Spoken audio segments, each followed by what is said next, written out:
All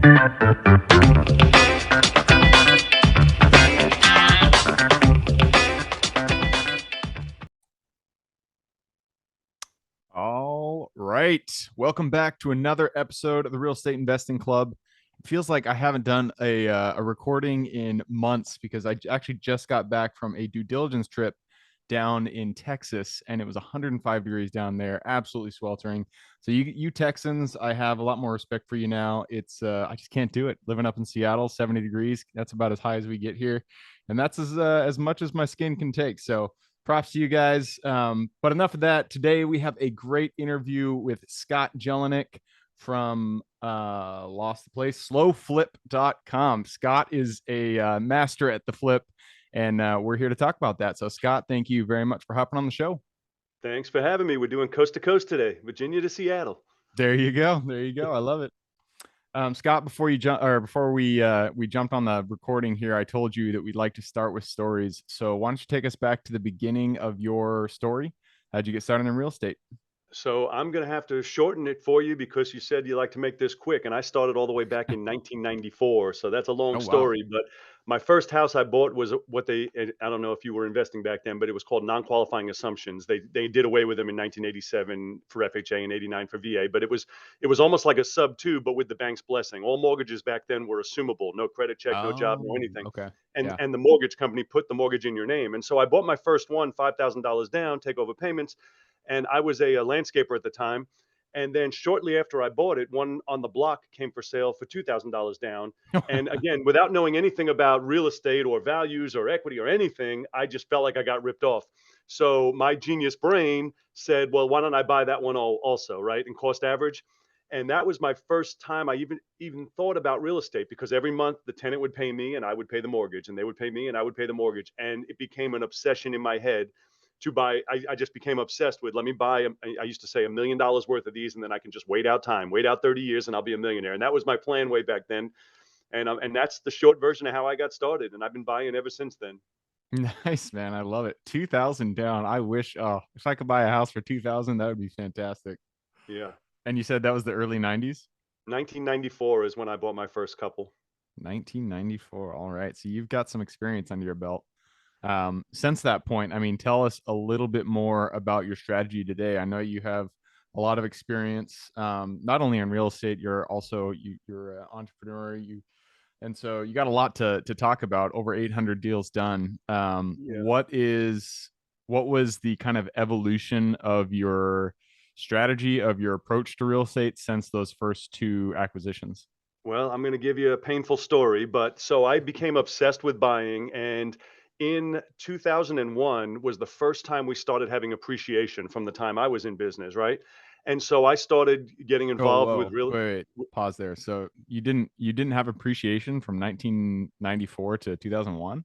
No, we didn't have appreciation from the mid 80s till 2001. I was buying Really? houses for the same price that they bought them for in 86 and 85 and 87, and I was just taking over their mortgages. There was a flat market. And Huh. so in And this is in Virginia. 2001, yeah, in Huh. 2001, these same houses that I had bought for 65, all of a sudden I'm calling and they're selling me 90 grand, 110. And I'm like, these people are out of their mind, right? But I started going to real estate investing seminars and reading real estate investing books. After I've been in it now, I had 20 properties by this time. I figured now it's time to learn what I'm doing, right? And so I did what everyone taught to do, and they still teach to do, which was I parlayed it all. I refied everything and I bought more. And I got to 84 properties by 2007. And I always tell people, I said, everybody says the bust was 2008, but I assure you it was 2007 because I got my QuickBooks to prove it. And in 2007, I got crushed like a bug, right? Overnight, I had 30, 35, 40% of my people not paying, and we couldn't sell Wow. anything because the banks were closing down. There was no market to sell at the time, and the banks were taking stuff back and selling them for pennies on the dollar or what they were. And so I got smoked. Well, after getting smoked, I lost about 55 houses to foreclosure. Wow. After getting Jeez. smoked, I still had about 30, and I started looking at who was doing well. Most people went back to their jobs, right? Most people that got in during the boom went back to their jobs, but some people were still killing it. And these were the older guys. And so I started having lunch and started trying to, find out what are they doing different. And one of the things they all did different, which everybody hates when I say it, they want to strangle me. And I agree. In 2005, I would have strangled me too. Is they all owned everything free and clear. And Mm. uh, and I was like, free and clear, that's so stupid. You got to use equity and leverage and all this great stuff everybody teaches, and they still teach. And then prices came plummeting, and I started coming up with a strategy on how could I take advantage of these prices. I can't buy free and clear. I had a ton of money. I had almost $1 million in cash, and I burned through it before I lost anything. And when I ran out is when I lost stuff.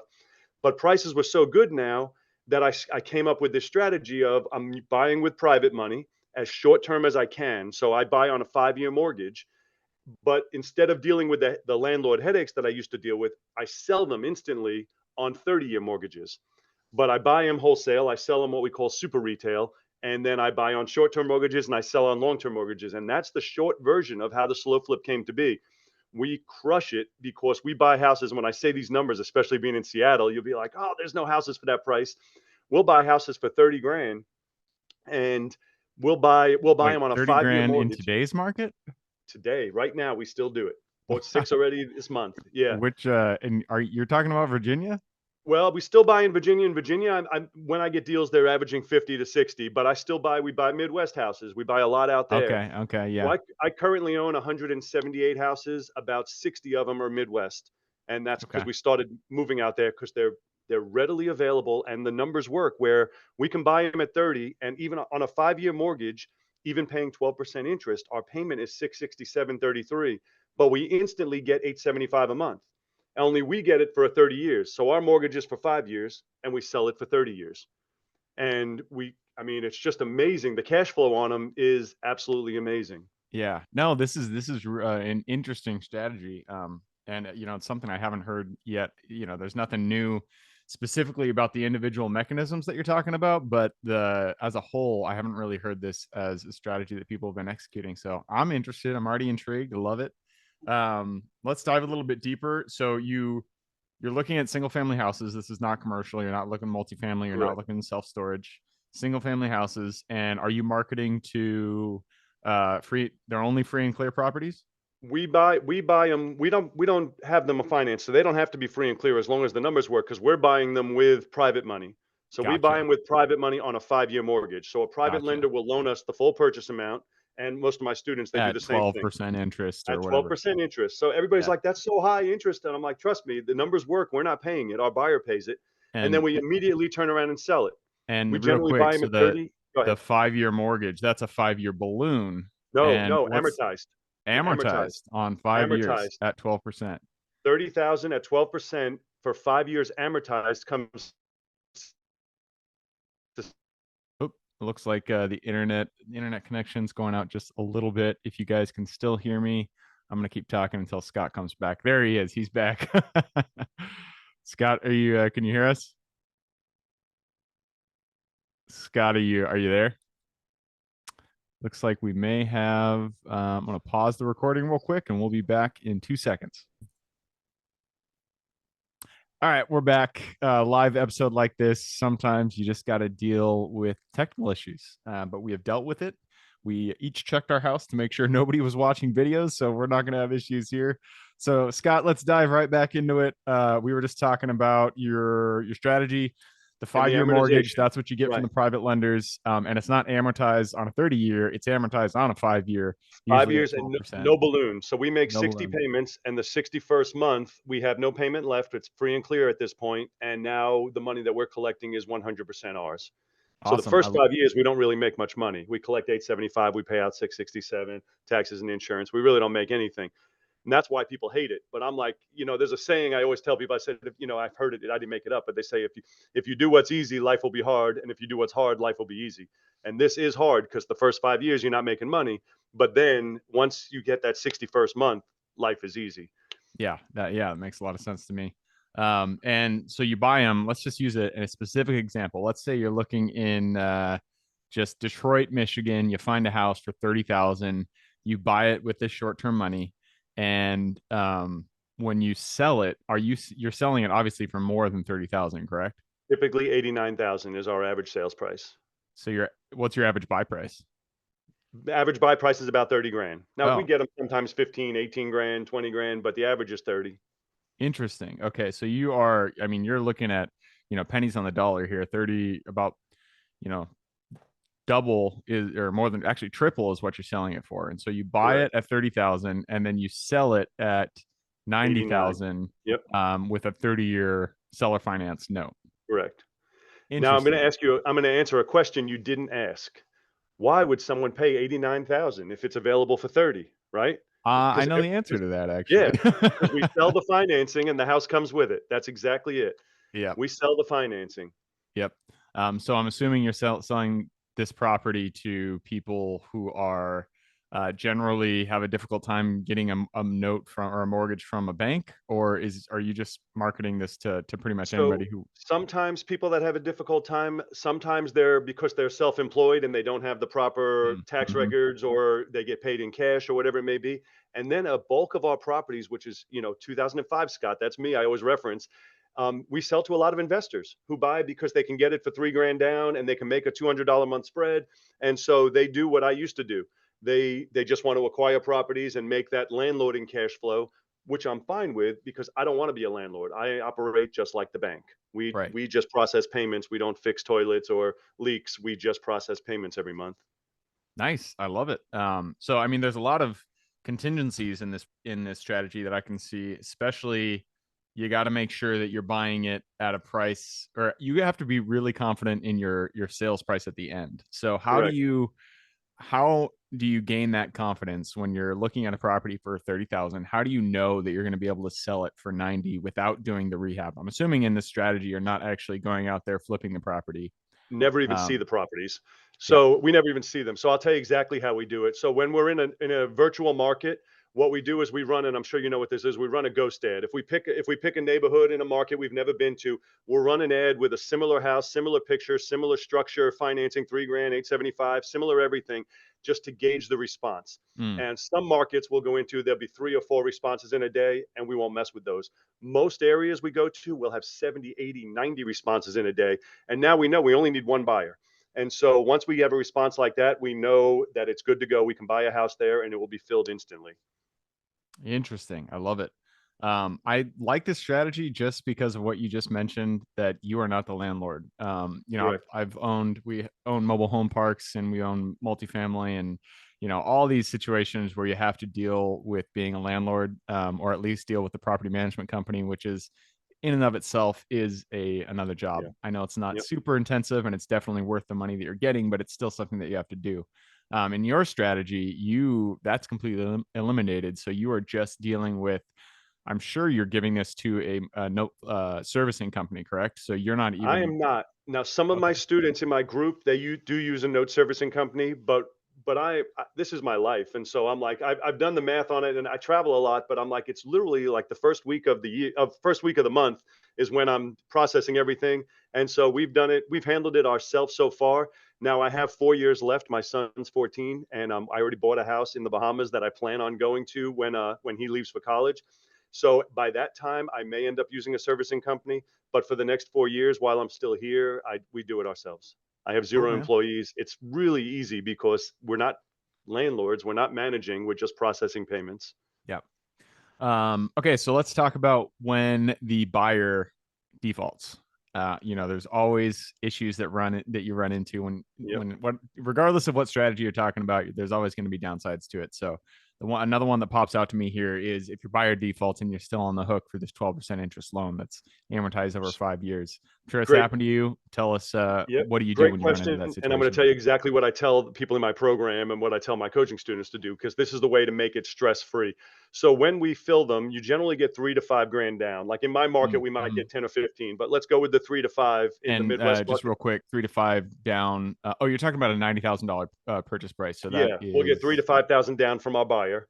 right. So Okay. I tell my people to leave the money in the bank account, right? And then you might be ahead $50, $80, $100 a month. And again, I tell them, leave that money. I always tell people, I say, you don't deserve to make a dollar till it's free and clear. So we Mm, leave all the money in the account.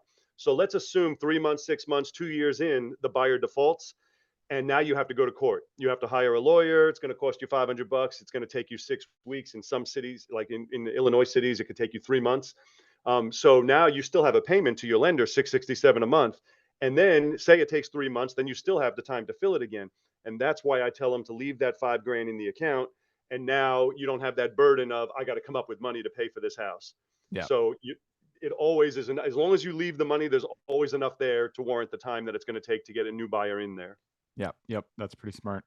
Um, yeah. And I mean, this sounds like a great strategy. And you've already mentioned Illinois. Like, I think that I probably wouldn't want to do this strategy in states like Illinois that have difficult laws when it comes to evictions because, or Right. So foreclosures in this situation because well, no, we do regular evictions. We don't do foreclosures. We only invest in states that allow us to do evictions. Some states require a foreclosure. And actually, some states we will invest in that require foreclosure, but they don't do it until you have 20% equity, which on the mm, program usually takes about 11 years. So I'm like, listen, if they made it 11 years, then I will go through the process of okay, foreclosing, as long as I don't have to do it after 2 months, right? But we do buy in Illinois. We buy in certain towns in Illinois where there's a really good court process. And I know there's some towns in Illinois where people are like it's the worst in the world, but we've been very very fortunate with the towns we do buy in out there. gotcha. So you only have to do an eviction. You don't have to do foreclosure. I actually didn't know that was possible. Because yeah, because we're selling them on an agreement for deed. Some people call it a land contract, a contract for deed, agreement for Oh, deed. okay, And okay, so even though it's a fully amortized 30-year note, the deed stays in our name until such time as they pay it off. And gotcha. so if they default, they convert instantly. As soon as they default, they convert instantly to a tenant, and then it goes to a regular eviction. Yeah, that makes sense.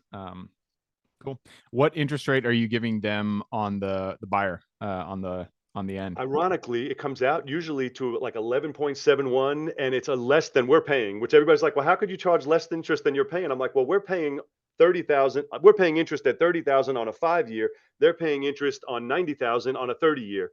Mm, So generally, it comes out to mid 11s. yeah. And it makes sense because, in your payment, it's amortized over 5 years. And so Right. you're making more principal payment than you are Exactly. interest. And, on a 30-year note, it's pretty much all interest. So, Yeah. yeah, makes a lot of sense, man. I love it. What is, the next question that comes to my mind is scaling because I can see this working if you're working on 1, 2 houses, but when you want to do, you mentioned you have over 100 houses. When you want to get to that level, how do you scale it? How do you deal with all of the minutia that's coming at you? So it's not complicated. So I have 178 right now, and I think I'm going to stop. I'm always debating. I think I'm going to stop at 200, but then sometimes I'm like, maybe I should just go for 2,000. I really don't know. Um, but so it's not complicated. There are, when you're buying in this price point, there's packages. So my Mm, last two deals, I bought a 20 house package and a 10 house package, and I like those a lot because they excite me because it's something to do now. When you buy one, I'm like, all right, one more house, right? yeah. But it's not, there's not a lot of work involved because again we never see the houses, so we find boots on the ground out there. We typically find them through one of the Facebook groups, a local real estate investing group in the town we're buying in, and we'll hire, we'll get somebody for 100 bucks to do pictures, video, put a sign up, put a lockbox on, and then we do the paperwork through DocuSign, or sometimes we'll use, like in Illinois they have to be done at a lawyer's office because they record them there, so Mm, we'll use a local attorney who'll do the paperwork.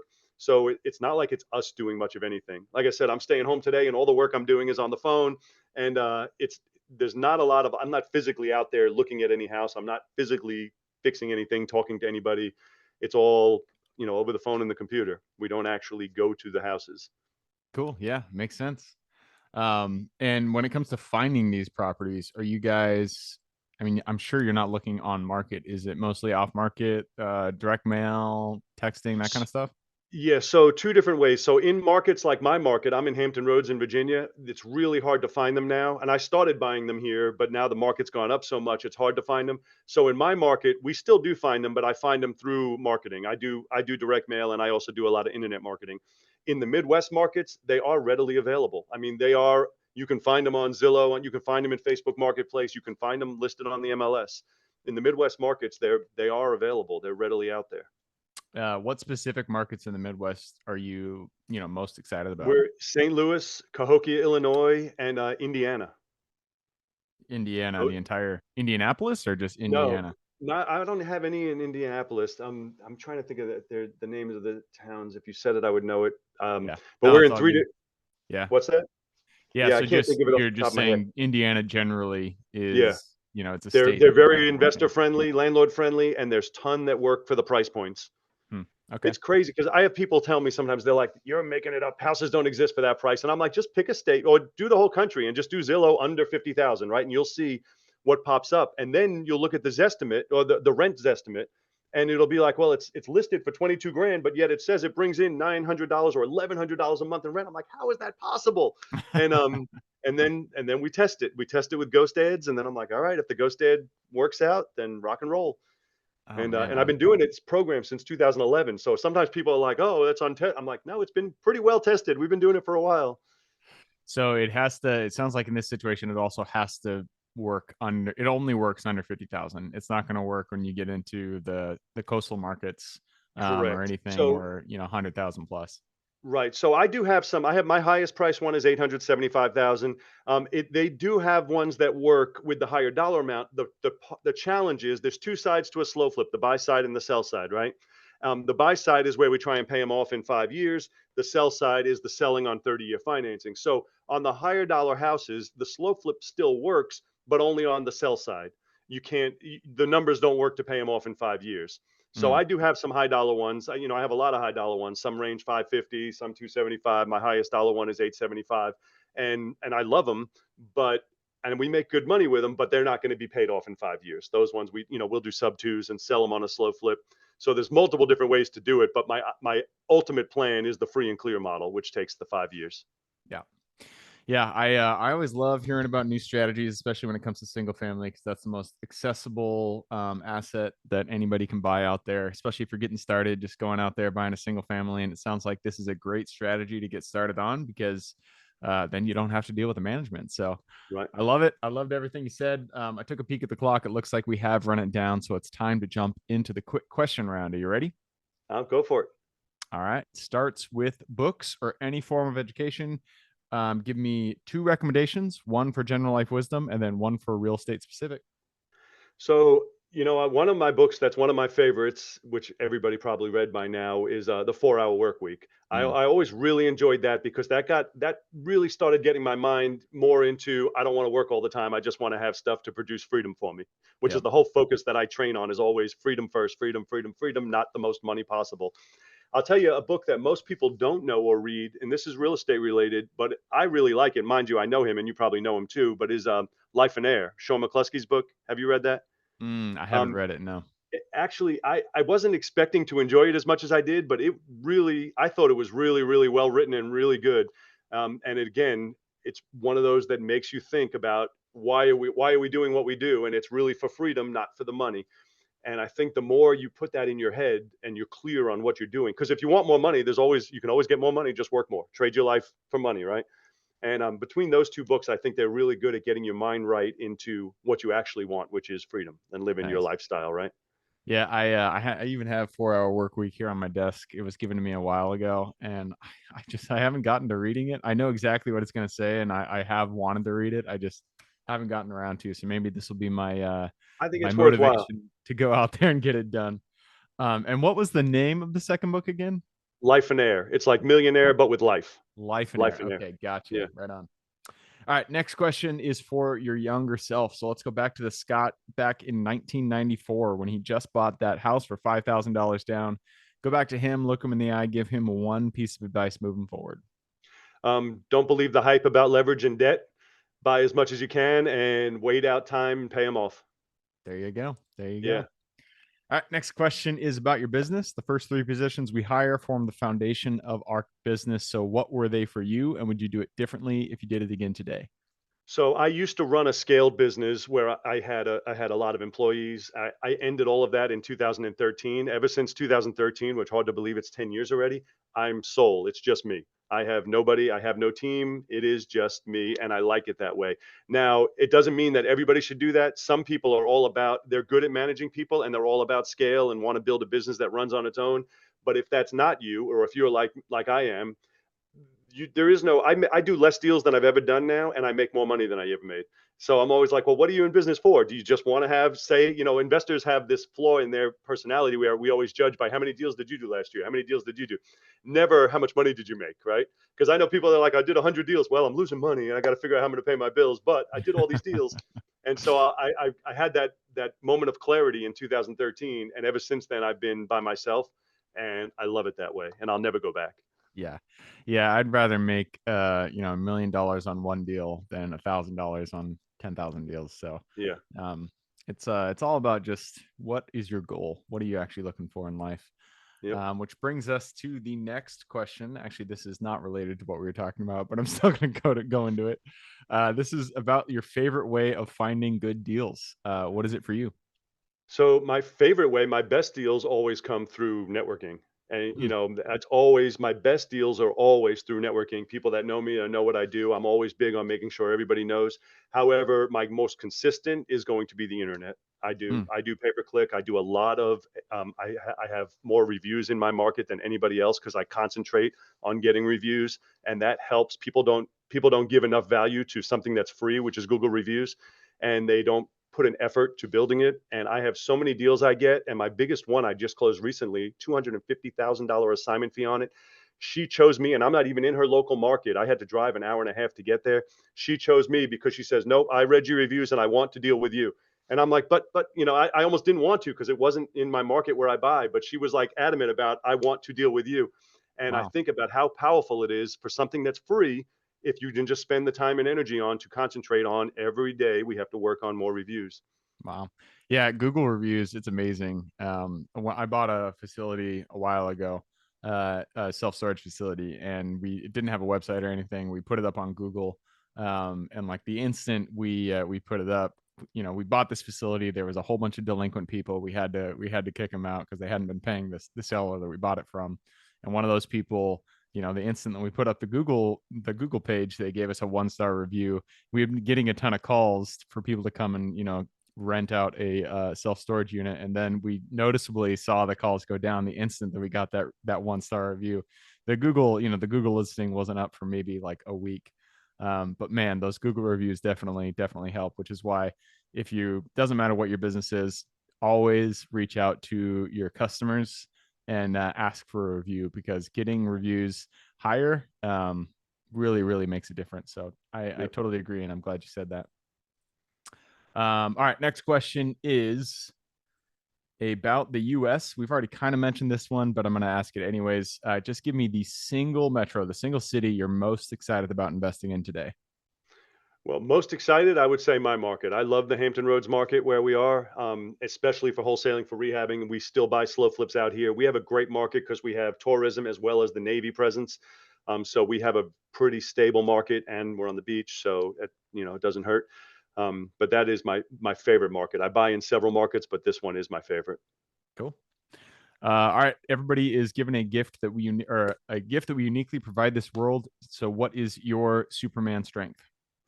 I think one of the things that I think I do best, and I'm told this often from people I work with, is my ability to simplify things to because I'm not, I mean, not to put myself down, but I'm not uniquely smart or I'm not tech savvy. I don't do anything crazy, but I have a unique ability to simplify the process for people. And I think that's what makes my students so successful, is because I don't have crazy softwares and formulas and all kinds of stuff.